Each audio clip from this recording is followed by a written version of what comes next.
This is Functional Skills English Level 2. This video is focusing on the topic purpose. This is part of subject content number 14, understand the relationship between textual features and devices and how they can be used to shape meaning for different audiences and purposes. This subject content can be broken down into 3 different sections: textual features, purpose, and textual devices. If you wish to find out more information about textual features and textual devices, please find the relevant videos on the Highfield website. Let's start by talking a little bit about what purpose is. So essentially, purpose is the reason for writing a text. The writer will usually have an aim or a purpose for writing the text. For example, they might be explaining something to the reader or persuading a reader to do or buy something. Texts also have an intended audience. This is referring to the people or the person that the writer hopes will read the text. For example, the audience of a text might be very specific, such as a person's manager or a colleague, or it might be more general than that, such as the general public or readers of a certain newspaper or magazine. Identifying the purpose and the audience of a text will help you to understand it better. This understanding of how texts work will also help you to improve your writing skills. So, thinking about purpose for the exam, there are only 4 words that you need to remember: to persuade, to instruct, to explain, and to describe. A very important exam tip is that you should only use these words to talk about purpose in the exam. If you try to use any other terminology such as inform or convince to talk about the purpose, unfortunately, you will not get the marks. It must be one of these 4 words. On the topic of writing your exam answer, one thing that you need to do is to make sure you clearly explain what the purpose of the text is. By that I mean, we're not just writing our answer as in, the purpose of the text is to persuade, full stop. Here in this example, we've got a little bit of an explanation about what the writer is trying to persuade the reader to do. So the purpose of the text is to persuade the reader to buy the product. So the reader to buy the product, that's the explanation. Another example, the purpose of the text is to instruct the reader how to report a missing dog. So again, we're not just saying that the purpose is to instruct the reader, we're saying what it's instructing the reader to do. The purpose of the text is to explain to the reader about food safety in a restaurant. Again, we're explaining what the writer is trying to explain. And finally, the purpose of the text is to describe the house for sale to help the reader imagine what it looks like. Often with the purpose describe, you're trying to create an image in the reader's mind. So that's what we've added there as well. So again, just to reiterate what this means, you must use one of those 4 words to write about the purpose: persuade, instruct, explain, or describe. But you must also give a little bit of extra information in your answer to say what the writer is trying to do. So what is the writer persuading the reader to do? What is it instructing the reader to do? What is it explaining about? And what are they describing? Having a think about some different types of texts that a writer might use a persuasive purpose. So essentially, a persuasive text is trying to convince the reader to do or to think something. I think often people will immediately think of advertisements as being a persuasive text, which is good. This is true. Advertisements are, by their very nature, persuasive. However, they're not the only persuasive texts. You might also find persuasive texts in some of these different areas, such as articles in newspapers and magazines, in political speeches, and also in opinion pieces in magazines about fashion or celebrities, for example. Anytime the writer wants to change the reader's opinion, change their mind, or get them to do or to think something, then the text is being persuasive. In the exam, when you're writing about purpose, we need to think about the textual devices that a writer has used. Again, if you need to find out more information about textual devices, please do look at the relevant video on the Highfield website. So let's first think about some of the persuasive textual devices that a writer might use. They might use emotive language. So emotive language is when we're trying to create an emotional response in the reader, using words like terrific or destitute, amazing, wonderful, pride and powerful. We might use exaggeration or hyperbole. Both of these terms mean the same thing. You can use either of these words and it would be accurate. Here we're using exaggeration, or the writer's using exaggeration for effect. They're trying to emphasize what they're saying. A writer might use second person pronouns. This is also known as direct address. This is when the writer uses you to talk directly to the reader. This draws the reader in and makes the reader feel as though they're part of the text somehow. A writer might also use facts and statistics. By adding this extra information, it makes the text more believable and helps the reader to feel more connected and more like they're going to believe the writer about what they're saying. Opinions are, of course, very persuasive. A writer might give their own point of view on something, or they might share somebody else's opinion to give their point of view on something, all with the purpose of trying to get the reader to share that opinion. Rhetorical questions are incredibly persuasive. They're used for lots of different reasons in persuasive texts. For example, to engage the reader, to get the reader to think more about the topic, or to help the reader to question what the topic is, or what the point of the text is. Repetition is again used in persuasive texts, and this helps to keep the topic or whatever it is the writer is writing about in the forefront of the reader's mind. So this might be a word or a phrase that's repeated many times throughout a text. It just keeps it there, it makes it more powerful. Exclamation marks are another thing that's used in a persuasive text. Exclamation marks emphasize what the writer's saying. It can add extra emotion into the text. It can make it seem as though the writer is shouting or simply just making something stand out to the reader. In this example here, we've got 3 different textual devices that have been highlighted in this text. We've got hyperbole or exaggeration, the rule of 3, and also emotive language. We believe the support we offer for functional skills is the best available in the apprenticeship sector. So this first sentence here, this is an example of hyperbole. The writer is saying that they're the best available. The best available, this is exaggerating. The writer might not be giving any evidence as to how they know that they're the best available. It's also an opinion. The second sentence, with fast turnarounds, exceptional customer support, and industry-leading resources, this is an example of rule of 3. So we've got fast turnarounds, 1, exceptional customer support, 2, and industry-leading resources and guidance, 3. Using the rule of 3 is really common in persuasive texts. It allows the writer to give a list of 3 different things. In this case, it's 3 different things that the company provide that make them the best available in the apprenticeship sector. Finally, we've got emotive language. We've helped thousands of apprentices and businesses achieve their ambitions. Ambitions are something that people have. They are something that people can relate to emotionally. Therefore, it is an evidence of emotive language. Let's have a look at another example. This is taken from one of the Highfield Qualifications books about cleaning.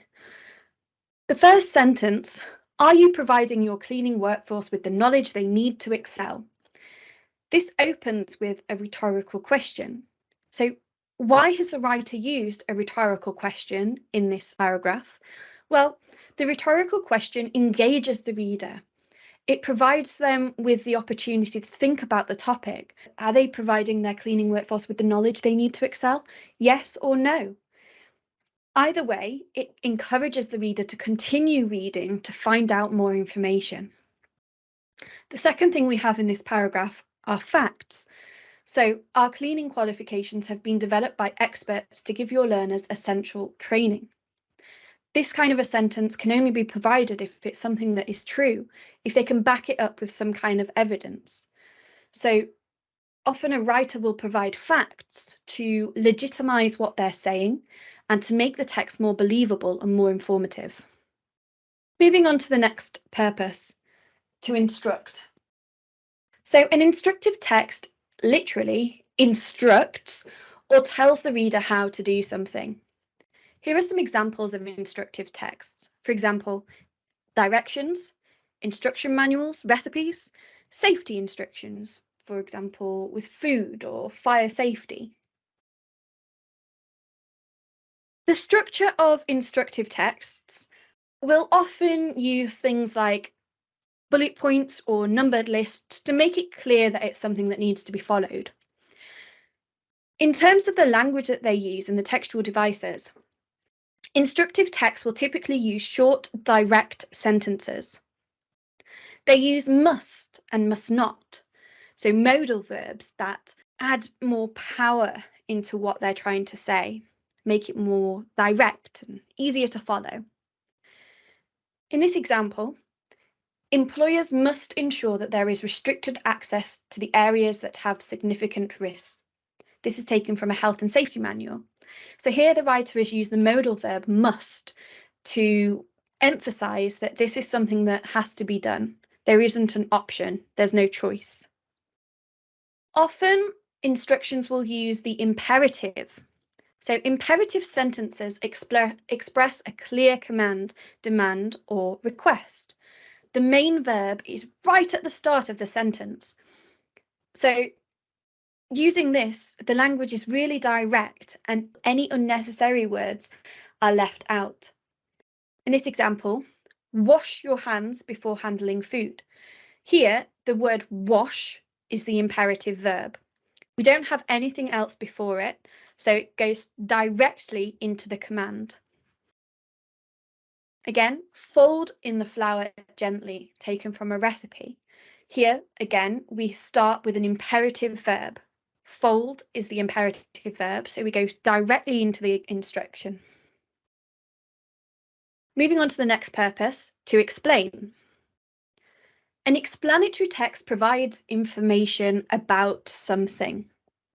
This is very different to an instructive text or a descriptive text. So essentially, explanatory texts are very factual. They give information. So here are some different examples. So newspaper articles, if it's reporting about something that has happened, an event. Flyers and leaflets that you could pick up from a doctor's surgery, something about heart disease or diabetes, for example. A biography about a person where it's telling their life. Textbooks in math, science, or English where it's providing the reader with information about that subject topic. So if we have a little look at some textual devices that are used in an explanatory text. First of all, we need to focus on facts and statistics. Facts and statistics will always be at the forefront of an explanatory text. In this example here, we can see some different examples of facts. The extract is talking about allergens, and it explains what allergens are. So allergens are substances, usually protein, which cause the body's immune system to respond. In severe cases, this may result in an anaphylactic shock or even death. And then it goes on to give some symptoms. So this is a fact. All of this information can be proven to be true. Essentially, they give key information clearly and without providing any opinions on this topic. So explanatory texts are usually unbiased. They're usually specific, which means that they tell the reader exactly what they need to know. As I just mentioned, they're unbiased. So the writer's not trying to persuade the reader in any way. They're not giving any opinions, and there shouldn't really be any of the persuasive textual devices, such as emotive language or exaggeration, hyperbole, or often they don't even use direct address. The final purpose is to describe. So a descriptive text helps the reader to imagine something. Some examples of descriptive text include travel guides, where the writer is trying to create an image in the reader's mind of the place that they might visit. Stories, non-fiction. Property details on an estate agent's website, and advertisements too. Reviews for films or restaurants. In all of these examples, the writer is trying to get the reader to imagine something, place themselves in that situation and visualize what they're saying. In terms of descriptive textual devices, some of the main things that you need to look out for are descriptive language features, such as adjectives and adverbs. These descriptive language textual devices help to create an image in the reader's mind. Adjectives describe nouns. Nouns are things such as objects, people, and places. So in this example, we've got a few different adjectives. The fantastic golden beaches stretch along the southern coast. Adverbs are describing words for actions. So adverbs describe verbs. Often they do end in ly, but not always. There are plenty of exceptions to this rule. Here's an example. The child was running quickly when he fell over. Quickly describes the action or the verb. So it describes how the child was running. Here are some additional descriptive textual devices. Metaphors. So metaphors are a comparison. So the snow was a white blanket covering the frozen ground. Similes. She was as quiet as a mouse. This is another type of comparison, but similes are specific in that they use like or as in the structure. Idioms, which are phrases that we use in everyday life, often they can be metaphors or similes, but it becomes an idiom when it's a set phrase that we use frequently in spoken language. So I'm feeling a little under the weather today. Under the weather is the idiom. A descriptive text might use exaggeration. I'm so hungry I could eat a horse. Personification is a type of metaphor that adds a human or an animal characteristic to something that is usually inanimate. So the stars winked in the midnight sky. They might use emotive language to create an emotional response in the reader. The victim was left with horrific injuries. Onomatopoeia. Onomatopoeia is when the writer uses words to convey sounds. So the wave crashed against the side of the boat. So as a final review, we've now covered the 4 purposes that you might need to identify in the exam. Persuade, instruct, explain, and describe. As a reminder, you need to write about the purpose and the textual devices that the writer has used to demonstrate that purpose. You must use this terminology to write about the purpose. Do not try to use any other terminology such as inform or convince. You will not get the marks in the exam. Persuade, instruct, explain, and describe are the only words that they will accept. I'd also like to remind you to add a little bit of extra information in your answer. So always tell the examiner what the writer is trying to persuade the reader to do, what they are instructing, what they're explaining, and of course what they're describing as well. Thank you ever so much for watching. I hope you found this helpful, and I'd like to wish you the best of luck in your exam. Please do go to the website and watch some other videos to help you on your exam journey.